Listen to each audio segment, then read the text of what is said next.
Assalamualaikum warahmatullahi wabarakatuh. Pemirsa YouTube yang berbahagia, kali ini kita akan belajar tentang electrical wiring diagram, lampu ekor dan penerangan dengan contoh Daihatsu Xenia. Untuk memudahkan pemahaman tentang sesi kali ini, alangkah baiknya kalau pemirsa juga melihat video saya pada seri EWD 1 dan EWD 2.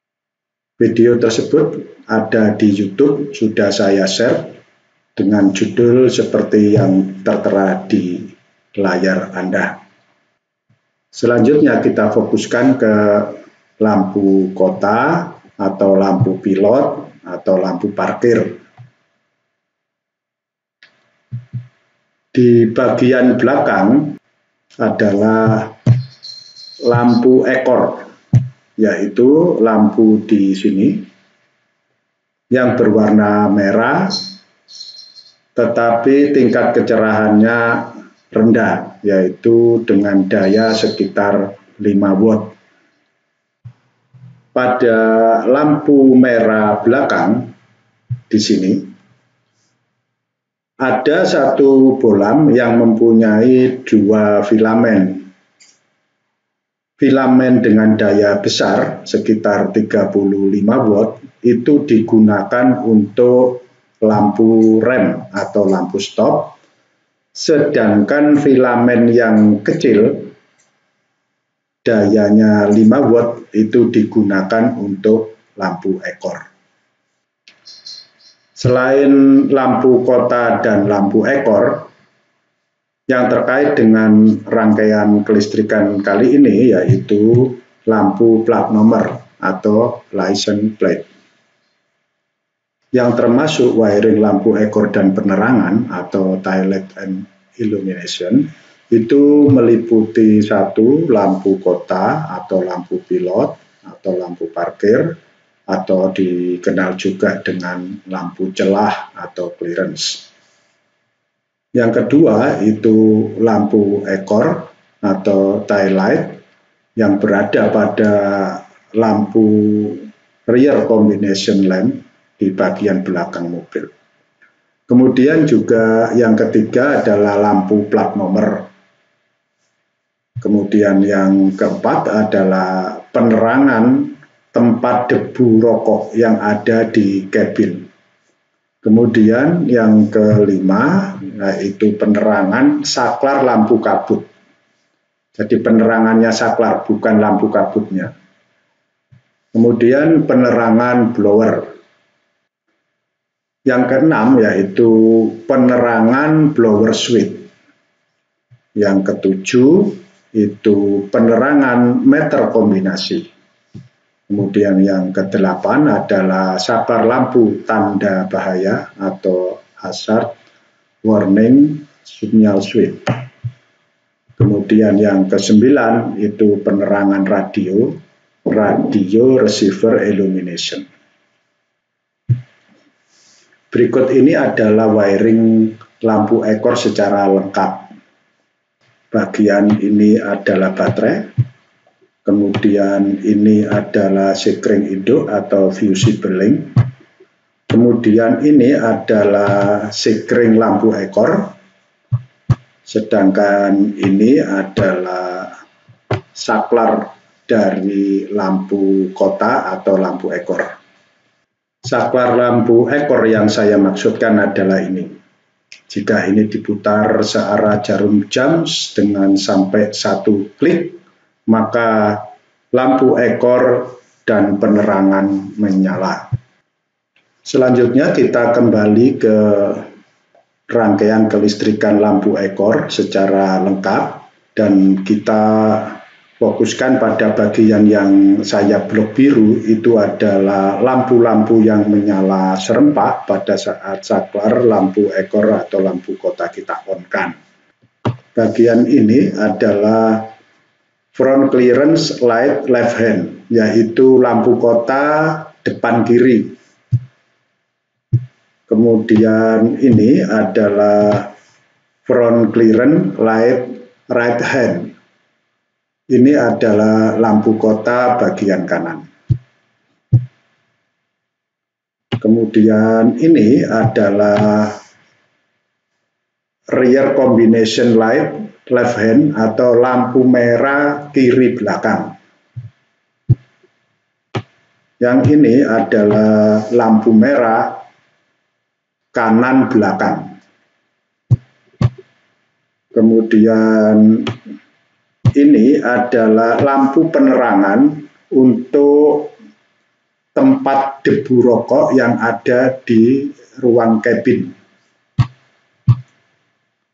Kemudian ini adalah penerangan saklar lampu kabut atau front fog light switch. Jadi ini adalah penerangannya saklar. Sekali lagi bukan fog lamp-nya. Sedangkan ini adalah penerangan saklar blowernya AC. Saya ulangi, adalah penerangannya saklar. Ini adalah penerangan meter kombinasi. Ini adalah penerangan saklar lampu hazard. Kemudian ini adalah penerangan radio. Berikutnya kita akan meninjau aliran listrik yang ada di wiring lampu ekor dan penerangan pada saat saklarnya kita on-kan. Pada saat saklar itu kita on-kan, maka kontak ini akan terhubung seperti ini. Sehingga listrik itu akan mengalir dari baterai menuju ke lampu-lampu ini secara serempak, kemudian ke ground dan kembali ke negatif baterai. Dengan demikian lampu-lampu ini akan menyala secara serempak. Ini adalah alirannya menuju ke semua lampu secara serempak, kemudian ke ground dan kembali ke negatif baterai. Akibat dari aliran ini, maka filamen-filamen lampu yang tadi kita sebutkan akan menyala secara serempak. Nah, setelah kita tahu aliran listrik pada lampu ekor, itu bisa digunakan untuk mendiagnosis penyebab suatu kerusakan. Seumpama ini, kasusnya semua lampu yang terkait dengan lampu ekor itu mati. Itu artinya tidak ada listrik yang mengalir ke bolam-bolam tersebut. Maka kemungkinan penyebabnya adalah semua bolam itu putus secara bersamaan. Walaupun kemungkinan ini sangat kecil. Atau kabel di sini ada yang putus. Kabel ini putus di sini. Bisa jadi saklar ini rusak atau konektornya tidak terhubung. Atau konektor ini rusak atau lepas. Atau konektor di sini lepas. Atau sikringnya putus. Bisa jadi konektor ini yang lepas. Atau visible link putus. Khusus untuk baterai itu kita abaikan karena apa tadi yang kita bicarakan adalah yang putus, yang mati itu adalah bolam-bolam yang terkait dengan lampu ekor saja. Yang bolam-bolam lainnya, lampu-lampu lainnya nyala, itu artinya baterainya bagus. Untuk lebih mudah memahami wiring diagram, maka kita harus ngerti kode-kode yang ada di gambar wiring itu. Kita mulai dari warna kabel. Yang saya blok di sini, ini adalah warna kabel. Di antaranya ini adalah RL, kemudian di sini ada WB, artinya seperti ini. B itu black atau hitam, PU itu adalah purple atau ungu, dan seterusnya.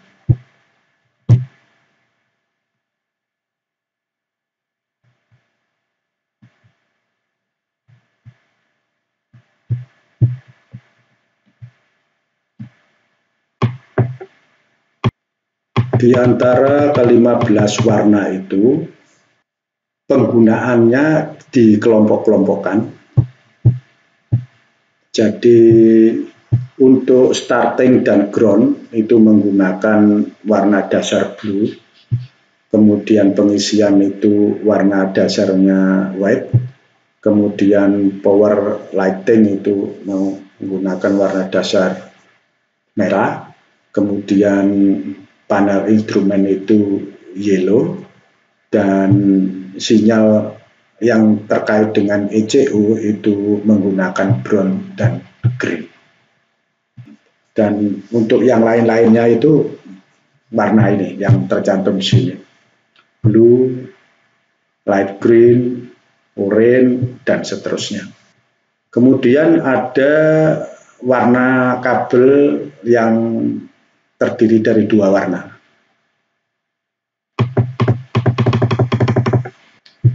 Yaitu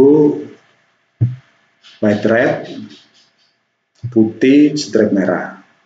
Kemudian LW itu adalah blue white dan seterusnya. Selanjutnya adalah kode yang terkait dengan konektor saklar lampu.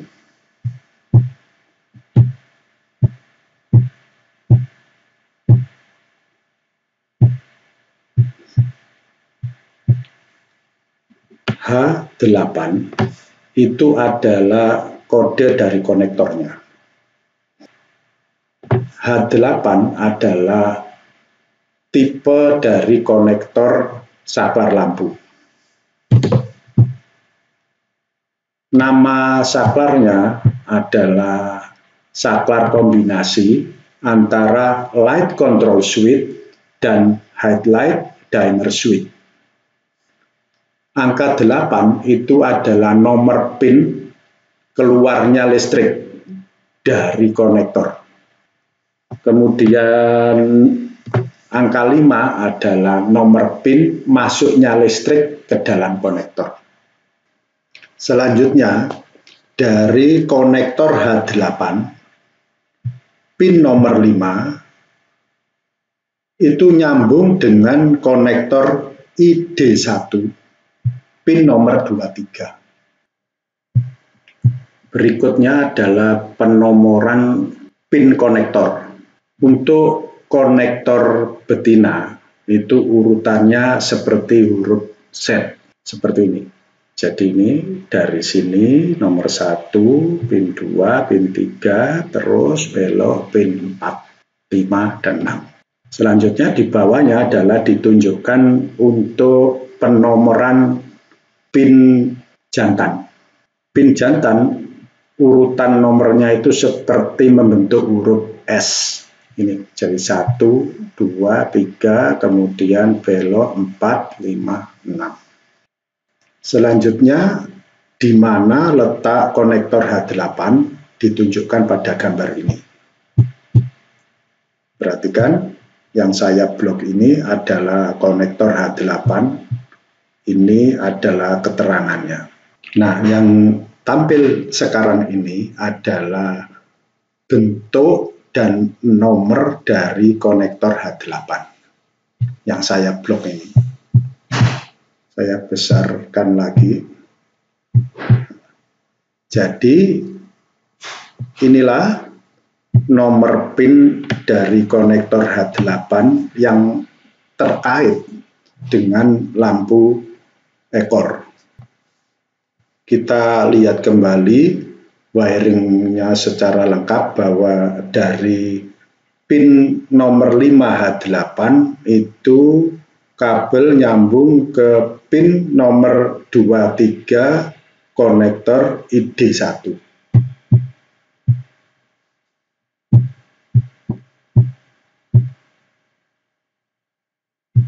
Ini dari pin nomor 5 konektor H8 nyambung ke pin nomor 23 dari konektor ID1. Kabelnya menggunakan kabel green strip yellow. Kita lanjutkan di mana letaknya konektor ID1 dan bagaimana bentuk konektornya. Nah, disinilah letaknya konektor ID1. Perhatikan konektor yang ditunjuk oleh garis ID1. Itu adalah instrumen, artinya semua bagian di sini ini disebut panel instrumen. Jadi diberi kode I.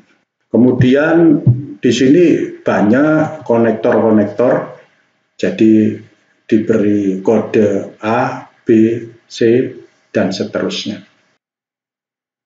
Selanjutnya yang tampil di layar adalah bentuk dari konektor ID1 beserta dengan nomor pinnya. Kita perbesar.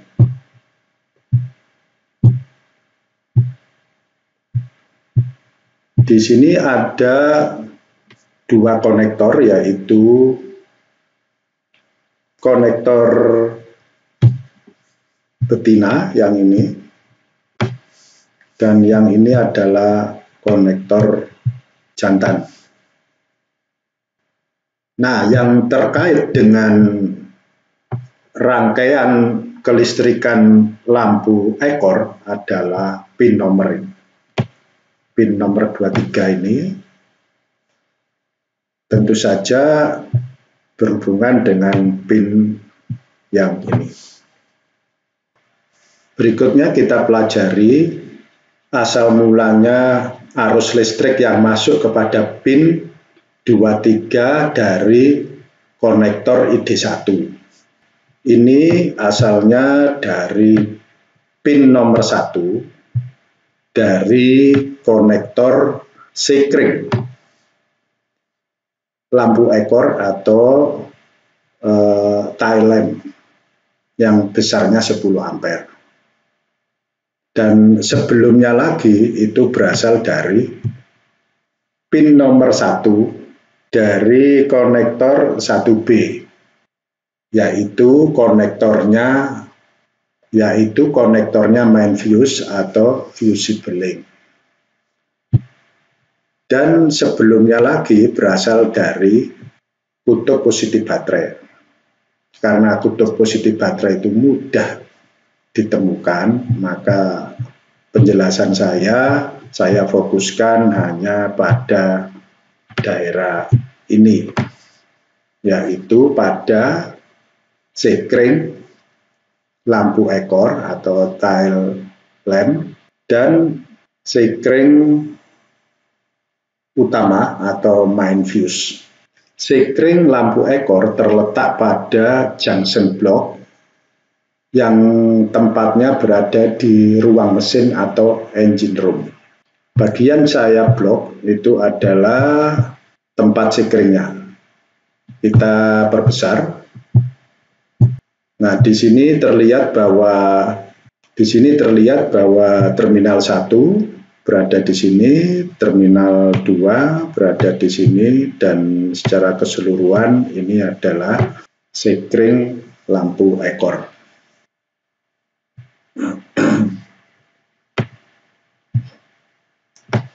Bagian ini adalah tempat dari main fuse atau fusible link yang terkait dengan lampu ekor. Ini kode konektornya, kemudian ini nomor pinnya. Dan ini adalah bentuk dari fuselling yang bentuknya berupa sekring cartridge. Demikian penjelasan tentang electrical wiring diagram untuk lampu ekor dengan contoh diode Zosenia tipe K3DE. Jika ada kesalahan mohon kritik dan saran demi perbaikan video-video saya berikutnya. Khusus untuk siswa-siswi, kita lanjutkan dengan tugas yang harus Anda kerjakan dan Anda kirim ke classroom. Nah, dari analisis yang barusan kita lakukan, maka kita bisa membuat tabel daftar gangguan dan kemungkinan penyebabnya. Ini adalah tabel yang masih kosong. Kemudian Anda nanti tugasnya membuat tabel seperti ini dan mengisi. Ini saya beri contoh satu. Jadi setelah kita bikin tabelnya, kemudian kita isikan seperti ini. Jadi dari analisis tadi kita tulis di sini semua lampu pada sistem lampu ekor dan penerangan mati. Ini contoh. Kemudian dari analisis tadi kita juga bisa menginventaris kemungkinan penyebab kerusakannya apa, yaitu kolom ini. Sekring lampu ekor putus, dan seterusnya. Nah, dari kemungkinan penyebab itu, kita buat lagi berdasarkan pengalaman, itu kerusakan yang paling banyak terjadi itu bagian mana. Dari pengalaman Anda, maka muncul sekring lampu ekor putus, itu yang paling sering terjadi. Nah, dari sini nanti kita akan bisa membuat daftar gangguan dan kemungkinan penyebab yang lengkap. Nah, itu tugas Anda. Setelah ini selesai, kemudian Anda foto, terus kirim ke classroom kita. Usahakan agar tugas ini diselesaikan dengan semangat mencari ilmu, bukan semangat mencari nilai, agar tidak terjerumus kepada tindakan-tindakan nyontek yang sebetulnya tindakan itu adalah menipu diri Anda sendiri.